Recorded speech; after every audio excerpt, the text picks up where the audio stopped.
our IKtv news update comes to you with the kind compliments of Carib Cable and Hiron Bear. Hold your own.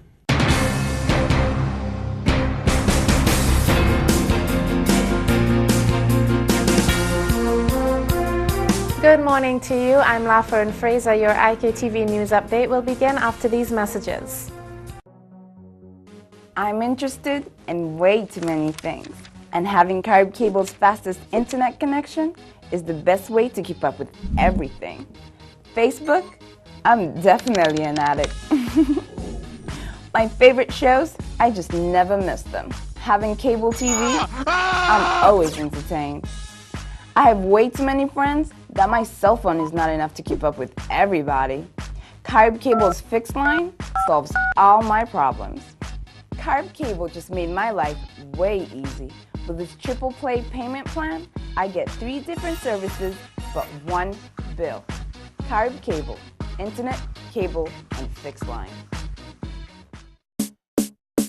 Show me your colors, everyone. Put a Hiron Bear in your hand. Raise it up, hold it high, hold your own Hiron Bear. Hiron, the bear of the island. Hold your own. Yes, it's pure, it's precious, perfect for the lime. Let me tell you, this beer is a winner, drink it anytime. Hiron is we come to Let your car, let's fly. raise it up, hold it high, hold your own Hiron Bear. Put a Hiron Bear in your hand. Hold your own, hold it. Show me your colors, everyone. Let me tell you, this Hiron, the bear of the island. Hiron, hold your own.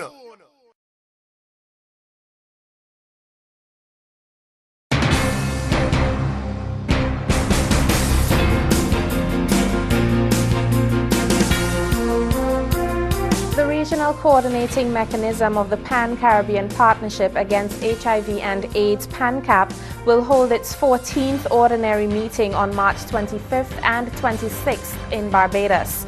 Current chair of the RCM, Ann Peters, the Minister of Health in Grenada, will oversee an agenda in which emphasis will be given to reviewing the status of the PANCAP Global Fund Round 9 grant agreement negotiation process. The Global Fund in November 2009 approved funding in excess of $31 million for the PANCAP proposal Fighting HIV and AIDS in the Caribbean, a strategic approach. Among other things, this 14th meeting will review the work undertaken to meet a number of required conditions prior to the formal signing of the agreement slated for September this year. PANCAP Coordinating Unit Director Carl Brown is expected to chair the meeting's opening. A cross-section of stakeholders, including representatives of regional and international institutions, support networks of persons with HIV and AIDS, and government institutions are expected to attend this session. Today, Tuesday, March 23rd, the St. Vincent and the Grenadines Chamber of Industry and Commerce will hold a workshop in an effort to enlighten business persons on doing business with the United States of America. The Trade and Investment Workshop has as its objective to provide information for businesses and individuals who wish to enter the United States for various reasons. Information will be provided on the many avenues which can be used to conduct business in and with the U.S., the various U.S. government agencies that offer assistance, and ways to access the services offered by various U.S. organizations. There will also be a presentation on how to apply for a visitor and business visa to travel to the U.S. The workshop that will be held at the SVG Chamber of Industry and Commerce's conference room will run from 8:30 a.m. to 1:15 p.m.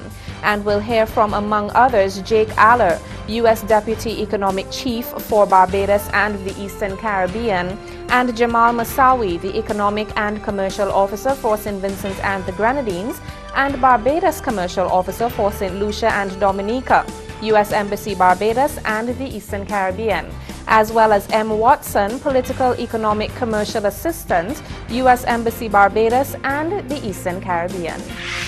The United States Department is expanding its warning against travel to Haiti, saying that 4 Americans have been killed since the January 12th earthquake. It comes a week after 2 European aid workers were kidnapped and held for 5 days before being released.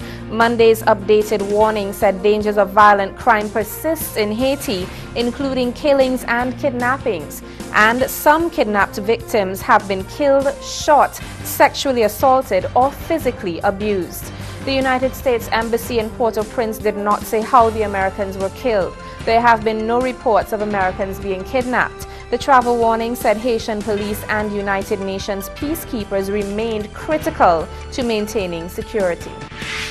Pope Benedict XVI said Saturday he is truly sorry for the abuse suffered by victims at the hands of Catholic priests in Ireland. The Pope directly addressed the church abuse crisis that has rocked the Irish Catholic Church in an 18-page letter which was made public Saturday. It is expected to be read in churches across Ireland on Sunday. The Pope wrote that he has been deeply disturbed by the information which has come to light regarding the abuse of children and vulnerable young people by members of the church in Ireland, particularly priests. And in sports, Park Ji-sung headed Manchester United back to the Premier League summit as the champions came from behind to beat Liverpool 2-1 on Sunday in an ill-tempered clash between the Northwest rivals. While Park's 60th minute goal restored United's 2-point lead over Arsenal, Liverpool remains 4 points adrift of the final Champions League place. United manager Alex Ferguson said for periods of the game they played very well. For others, they had to dig and concentrate. A game like that, in his words, is always going to be feisty. Fernando Torres had headed Liverpool in front after 5 minutes, but United quickly drew level following a contentiously awarded penalty. Indonesia was dropped from the race to host the 2022 World Cup on Friday after failing to provide government guarantees to FIFA. FIFA General Secretary Jerome Valcke says they have informed Indonesia that because they have failed to provide a number of documents and guarantees, Indonesia is not anymore a candidate for 2022.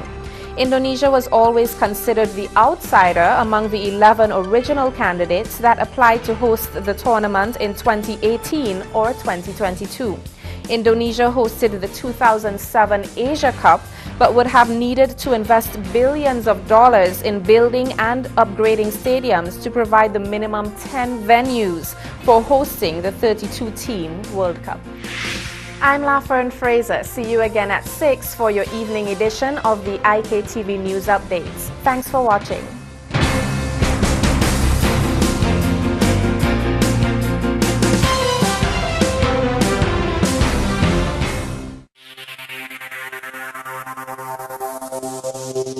IKtv. IKtv. All about you.